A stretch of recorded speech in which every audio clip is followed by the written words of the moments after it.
อีกเช่นเคยรายการธรรมะปกิณกะณทางสถานีวิทยุแห่งนี้เป็นประจำทุกวันในเวลาเดียวกันนี้ต้องขออนุโมทนาขอบใจต่อยมเจ้าหน้าที่ทุกท่านทุกคน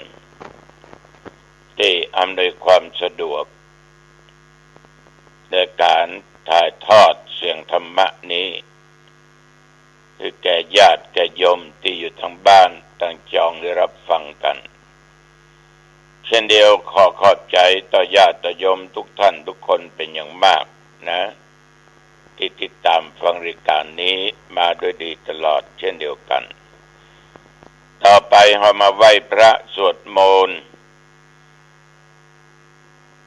เพื่อเป็นมงคลเพื่อถวายเป็นพระพรชัยมงคลแด่สมเด็จพระเจ้าลูกเธอเจ้าฟ้าพัชรกิติยาภาต่อไปพร้อมนะโยมนะตั้งใจเน้อตั้งใจอะระหังสัมมาสัมพุทโธภควาพุทธังภวันตังอภิวาเทมิกราบพระพุทธสวากขาโตภควตาธัมโมธัมมังนัมมัสสามิกราบพระธรรมสุปฏิปันโนภควโตสาวกสังโฆสังฆังนัมมามิกราบพระสงฆ์นะโมตัสสะภะคะวะโตอะระหะโตสัมมาสัมพุทธัสสะนะโมตัสสะภะคะวะโตอะระหะโตสัมมาสัมพุทธัสสะนะโมตัสสะภะคะวะโตอะระหะโตสัมมาสัมพุทธัสสะพุทธังสารนังคัจฉามิธัมมังสารนังคัจฉามิสังฆังสารนังคัจฉามิตุติยัมปิพุทธังสารนังคัจฉามิตุติยัมปิธัมมังสารนังคัจฉามิตุติยัมปิสังฆังสารนังคัจฉามิตติยัมปิพุทธังสารนังคัจฉามิตติยัมปิธัมมังสารนังคัจฉามิตติยัมปิสังฆังสารนังคัจฉามิอิติปิโสภะคะวะอะระหังสัมมาสัมพุทโธวิชชาจารณะสัมปันโนสุขโตโลกวิทูอนุตตโรปุริสธรรมสารถิสัทธาเทวมนุษย์สานังพุทโธภควาติยันตุนิมิตตังอวะมังคลัญญา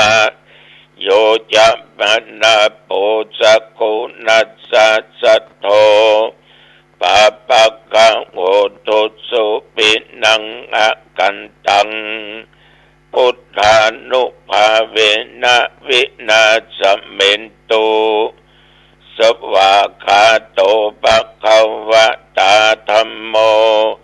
สันติติโกอากาลิโกเอหิปัสสิโกโอปันนะยิโกปัจจตังเวทิตโพวินยูหิติ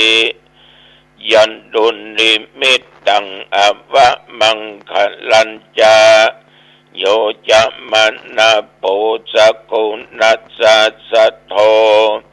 ปะปะกะโหตุสุปินัง อากันตังธรรมานุภาเวนะวินาสเมนโตสุปฏิปันโนภะคะวะโตสาวกสังโฆอุชุปฏิปันโนภะคะวะโตสาวกสังโฆยายะปฏิปันโนภะคะวะโตสาวกสังโฆสามิจิปฏิปันโนภะคะวะโตสาวกสังโฆยะติตังจัตตาริปุริสายุคานิอัตถปุริสปุคลาเอสะภะคะวะโตสาวกสังโฆอาหุนยโยปะหุนยโยทักขินยโยอัญชลิกระนิโยอนุตตรังปุญญเขตังโลกัสสาติยันตุนิมิตตังอวะมังคลัญจาโยจะมนะโพสกุณัสสะโทปะปะกะโหตุโสปินังอากันตังสังฆานุภาเวนะวินาสเมนตุโพชังโคสัตติสังฆาโตธัมมานังวิจโยตถาวิริยัมปิติปัสสติโพชังคาจะตถาปะเรสัมมาทุเปกะโพชังคาสัตเตเตสัพพทักษินามุนินาสัมมาทัคขตาภาวิตาภาอุลิกตาสังวัตตันติอภิญญายะนิพพานายะจะโพธิยาเอเตนะสัจยาวัชเชนะโสทิเตโอตุสัพพทาเอกัสสมิงสัมมะเยนะโทโมคันลานัญจกัสสปังกิลาเนตุกิเตติสวาโพชังเสสัตตะเทสัญเยเตจะตังอภินันทิตวาโรคามุตจิงสุตังคะเนเอเตนะสัจจวัชเชนะโสติเตโอตุสัพพทาเอกทาธรรมราชาปิเกลัญเยนะปิปิลิโตจุนทัตเถเรนัตตัญเยวะพระนาเปตวานะสาทัลลังสัมโมทิตวาจะอาปทาตัมหาพุทธาสิทานะโสเอเตนะสัจจวัชเชนะโสติเตโอตุสัพพทาปะหินาเตจะอาปทาอินดันดัมปิมะเยสินังมัคคะอัตตะกิเลสาวะปัตตานุปติธัมมะตังเอเตนะสัจจวัชเชนะโสติเตโอตุสัพพทาภวตุสัพพมังคะลังรักขันตุสัพพเทวตาสัพพพุทธานุภาเวนะสัทธาโสติภวันตุเตภวตุสัพพมังคะลังรักขันตุสัพพเทวตาสัพพธัมมานุภาเวนะสัทธาโสติภวันตุเตภวตุสัพพมังคะลังรักขันตุสัพพเทวตาสัพพสังฆานุภาเวนะสัทธาโสติภวันตุ เต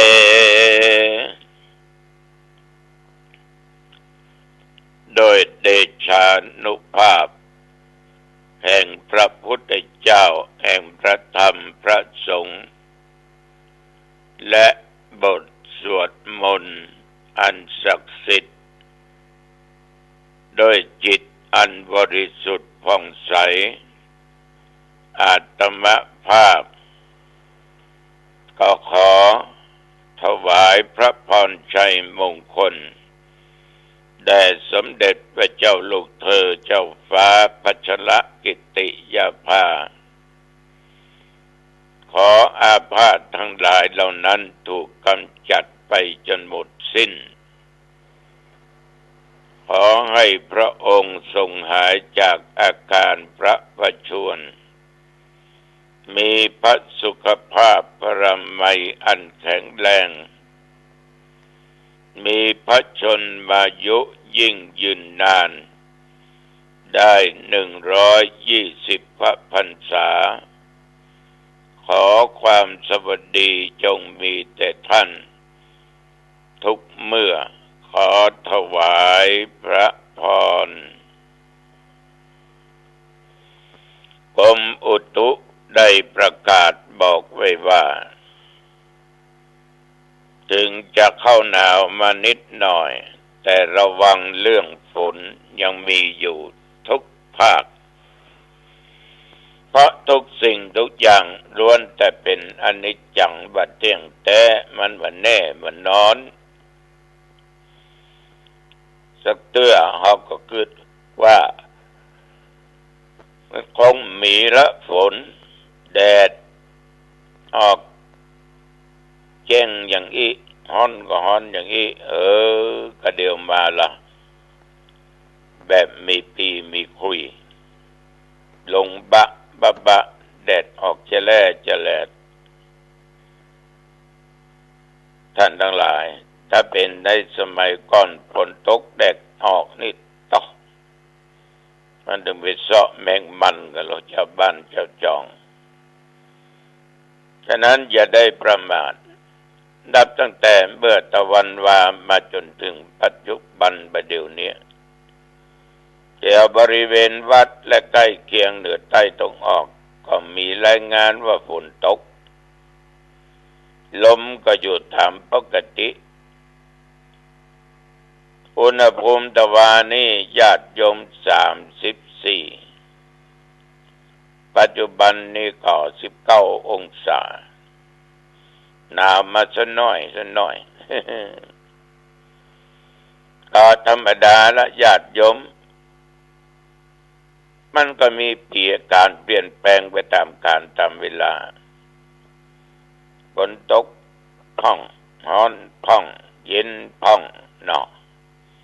แต่ทุกอย่างถ้าเกินเนี่ยตกนักก็เดือดร้อนร้อนนักก็เดือดร้อนหนาวนักก็เดือดร้อนเอาอย่างใดกันแน่ก็มอกกำปึงกำปอเนี่ยก็ทุลุงถ้าตกนักได้แต่ของตกเนี่ยบ่ต้องฮ้อนเนี่ยบ่ล้ำเหลือมาอบอุ่นนี่ก็เอากับมอกอีก็ใจได้รู้จะไปหนาวไปหนาวเหงาก็หนาวมากมาหายบ่ดีกะนะมันต้องการอย่างนั้นฉะนั้นศรัทธาสาธุชนญาติโยมที่ผ่านมามีรายงานฝนตกแต่ว่านี่ฉันเจ้าแล้วก็บ่ออกไปไหนเว้ยอยู่วัดใกล้เที่ยงมา10 โมงปลายป้าน้อยสง่าแม่วนิดากันดิยะคุณสุเทพพร้อมกับครอบครัวและลูกเต้าหลานเล่นอยู่อำเภอแม่วางเนาะเพิ่นก็มาตานขันเข้าขันน้ำมือตมาภาพมีถึงก็น้ำดื่มมีถึงสาผักกาหยังกาห่อแอบกาขนมกาเนาะแต่ว่าสาผักตะปุดพอใส่งาตัวเอาไว้ก็ล้ำดีอร่อยดีขออนุโมทนาขอบใจเน้อคนน้อยสง่าไปหาหมอก็ปันห้อมปัญหาอยู่เย็นเป็นสุขสุขภาพกายแข็งแรงดีเน้อ ต่อจากนั้นมาญาติโยมก็ฉันเข้าทุกเจ้าก็ตะวานี้เป็นวันที่28เดือนทุกเดือนคณะสงฆ์อำเภอหางดงจะไปพร้อมกันแต่ละตำบลตะวานี้ไปตำบลสันพักหวานวัดสันพักหวานก็ไปไหว้พระเจริญพุทธมนต์เจริญจิตภาวนาร่วมกับท่านนายอำเภอหางดงก็ทำพิธีเจริญพุทธมนต์แล้วก็เจริญจิตภาวนาถวายพระพรชัยมงคลแด่องค์พระบาทสมเด็จพระวชิรเกล้าเจ้าอยู่หัวในเนื่องปีมหามงคลพระเจ้าแผ่นดินนี่เปิ้นปึ้งนาคโรยมนะงูใหญ่หรอกปีนี้พระองค์ท่านมีอายุอานามได้72พรรษา72ปีคณะสงฆ์ทั่วไทยก็เจริญพุทธมนต์เจริญจิตภาวนาขอพระองค์นั้นจงมีพระสุขภาพกายใจแข็งแรงมีความสุขเกษมสำราญมีพระชนมายุยิ่งยืนนานได้120 ขวบเข้าพระวรรษายิ่งขึ้นไปเสร็จจากการที่เจริญพุทธมนต์เจริญจิตภาวนาก็ลวดไปวัดหนึ่งในตำบลขุนคงศพแม่ค่าแต่วัดไหนบอกเนาะในตำบลหนองเกียวก็ได้ไปไปจาญาติโยมได้ฟังทุกเจ้าทั้งหลายได้ฟังให้บางเรื่องบางสิ่งบางอย่างเข้าใจผิดกันก็เป็นอันว่ายุติได้ด้วยดีพอออกไม่ออกญาติโยมเสร็จแล้วก็กลับมาวัดพักผ่อนพอสมควรจะว่าได้พักผ่อนก็ไม่ได้พักผ่อนเนาะก็ได้มีญาติมีโยมเนี่ยเดินทางมาจากจังหวัดลำพูนก็มาทำสังฆทานดับเบิ้ลก็ได้ตั้งข้อธรรมว่าสงสัยไปอ่านมานะ พูดถึงเรื่องสังวรนั้นเป็นจะได้หลวงพ่อคำว่าสังวรนี่ก็เป็นการระวังนั่นน่ะญาติโยมการสำรวมระวังได้แก่การสำรวมรักษาความประพฤติทางกายทางวาจาทางด้านจิตใจกายก็มือทำผิดวาจาก็มืออู้ผิดคิดก็มือคิดผิดเพราะการกระทำอย่างผิดเนี่ยอู้อย่างผิดก็ดีคิดอย่างผิดก็ดี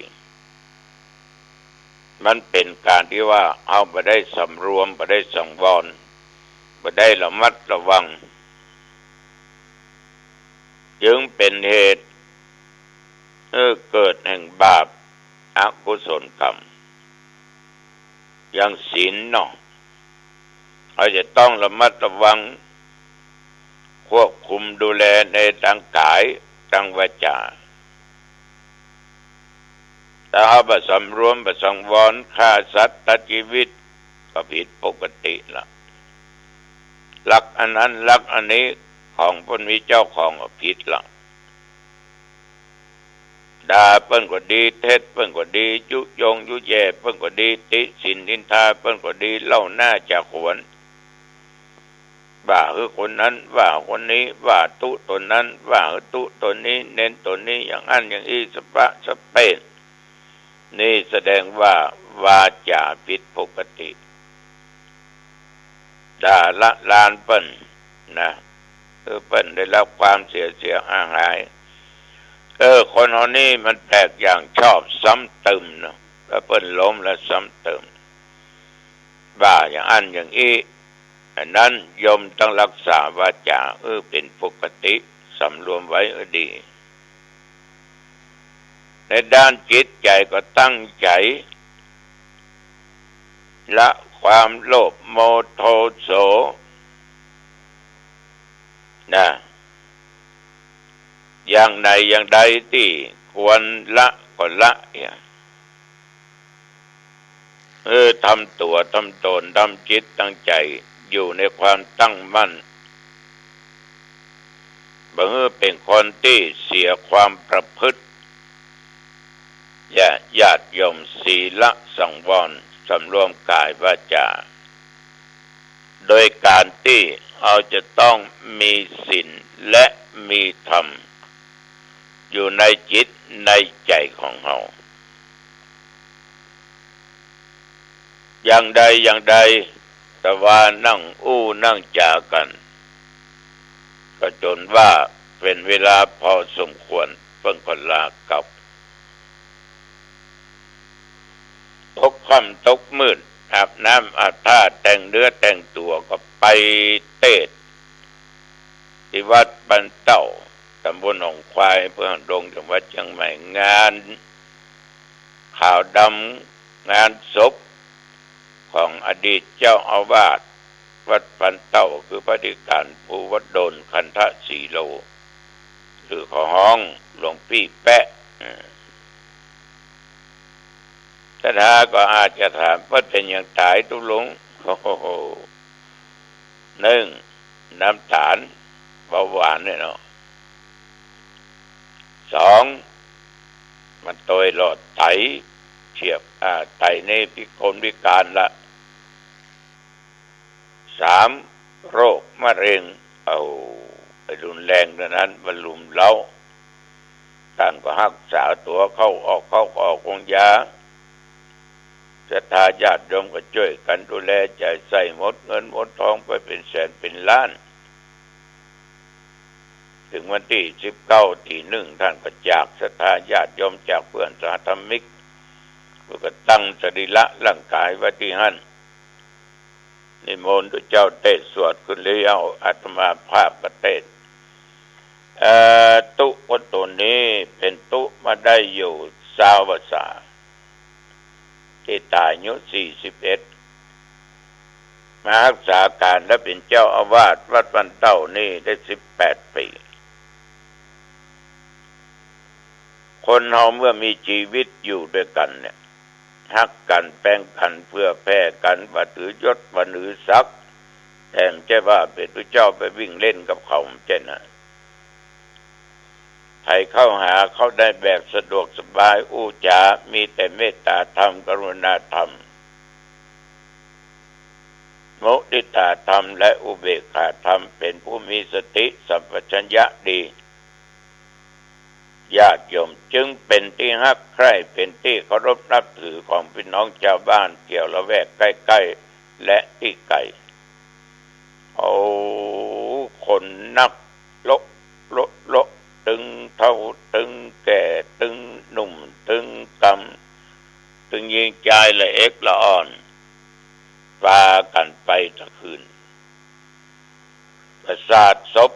ก็เอามาให้บดีเนี่ยก็ตั้งไว้นอกทำวิธีฟังเทศน์ฟังธรรมก็ที่ในวัดสถานนั่งเต็มหันแล้วก็ชื่นอกชื่นใจมีตึงจังฟ้อนมีตึงชุดขาวมีตึงชุดดำจะใส่ชุดอะไรก็ตามเด้อยมแต่หูจักการเวลาเนี่ยเอาไปหันแล้วก็ทำชื่นอกชื่นใจดีใจ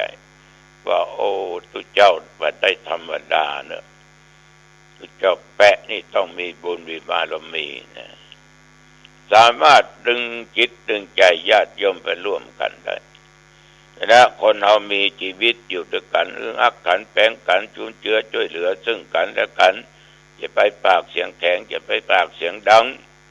ค่อยอู้ค่อยจากันนะเพราะเวลาจากกันไปมันจะมีคนกึดตึงหาอย่างเงี้ยก็ถึงเวลาเทศก็ไหว้พระอัปศีลอาราธนาธรรมธรรมก็เทศแต่ว่าก็อู้ถึงกิจธรรมิกถะประโยชน์ในภพนี้มัน ขยันเก็บรักษาครบคนดีรู้จักจกรู้จักจ่ายสัมปริยะสัมปรายิกถะประโยชน์พบหน้าชาติหน้าศรัทธาความเชื่อศีลรักษากายวาจาปริจาคะการบริจาคช่วยเหลือสังคมและปัญญาแปลว่าความรอบรู้8หัวข้อ4หัวข้อแรกเป็นเรื่องในภพนี้ชาตินี้4หัวข้อหลังเป็นเรื่องภพหน้าชาติหน้าก็ได้แสดงประมาณ40นาทีก็เอวังต่อจากวันสวดอภิธรรม7 กัมปีสังวิทาบุกะยะสังวิทาบุกะยะปะปอนกันเรียบร้อยลาพระเจ้าลาพระธรรมพระสงฆ์ร่างสัมมาสวากโตสุปฏิปันโนก็เลยกลับวัดไผ่วัดมันแต่วันนี้เวลาบ่ายโมงจะทำพิธีถวายวัตถุปัจจัยถ้าจะทำพิจารณาพระบังสกุลถ้าไทยบังสกุลไทยเปิดไทยปิดเดี๋ยวก็จะประชุมพึงวันนี้เวลาบ่ายโมงเด้อญาติโยมที่วัดปันเต้าตำบลหนองควายคนทางแยก4 แยกเสมิงนะเข้าไปทางนั้นเถอะไปตรงวัดบ้านป่อนหลวงปู่บาเจ้าดวงดีนะที่เป็นมรณภาพไปเอาละญาติโยมท่านผู้ฟังทั้งหลายทุกสิ่งทุกอย่างแก่เจ็บตายเป็นธรรมดาแต่มันไม่ธรรมดาจะต้องเตรียมพร้อมตลอดนะโยมเน้ออย่าได้ประมาทในชีวิตอายุวันโนสุขังพลังพบกันไว้โอกาสหน้าเจริญพร